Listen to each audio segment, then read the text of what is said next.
gagawa ng organic na suka na saging para pampaganda sa garden.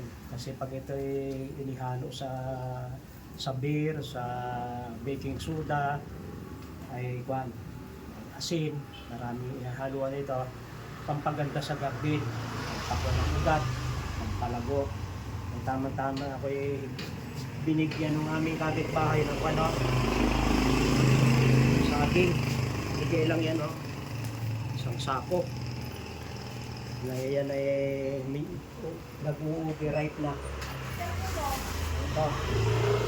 Ay alam niyo iba.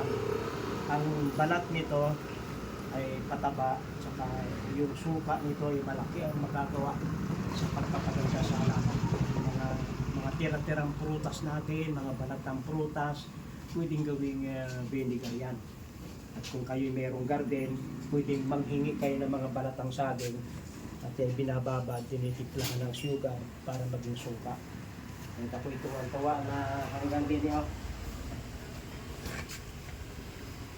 May mga magaganda pa pero bigay lamang sa akin ang aking kapitbahay na mabuting kalooban. Yung kapitbahay kong are, nagbibigay ng mga galong malalaki libre.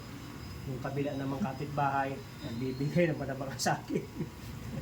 Kaya ako swerte sa mga kapitbahay. Mapagbigay ang aking mga kapitbahay, magagandang ugali ng aking mga kapitbahay. Mga ilang mga 15 days, ito'y suka na. Saan nga pala, pagka may nakita kayang ganyan sa akin, yan ang magagandang nila suka. Kasi nagsisimula na siya ng itong fermentation. Kaya pag yan ay nakatas-katas na, yung balat ay maitim-itim na, yun ang mabilis maging suka. Napakarami ito sa Cavite. Yung isang araw, nakahingi ako doon sa bandaro ng mga 4 kilong saging na overripe.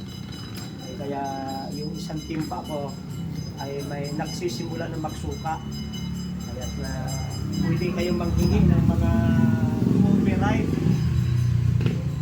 Kaya kayo hindi ng mura. Kumuha kayo ng suka. Pwede itong edible, pwede sa tao. Ulit itong aking ginagawa ko sa paramdamin para ito sa halaman. Nakatinig na ako ng itong pure na katas ng suka nito ay maasim na may kaunting tamis kahit napakasarap. Maraming salamat sa inyong pagsubaybay sa Natural Wellness si Pastor Vito.